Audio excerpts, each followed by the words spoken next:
For each, uh, for carbon 14 and carbon 12, how many protons, neutrons are in each nucleus? All right, let's answer that problem. So carbon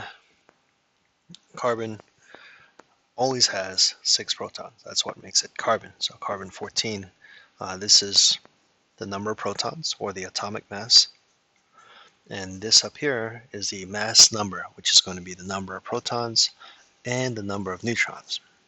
Those are the particles in the nucleus that make up that dense center, that most of the mass of the atom.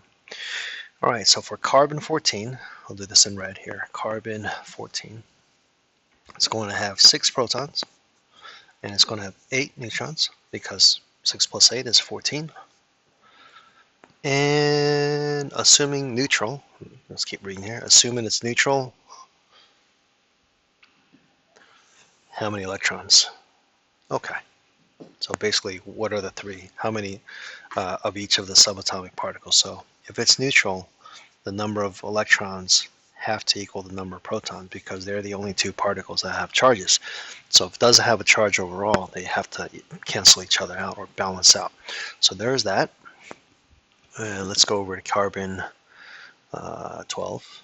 So carbon 12, again, all carbon has 6 protons. That's what identifies it as carbon. So carbon 12, carbon 13, and carbon 14, they're all going to have 6 protons, atomic number of 6.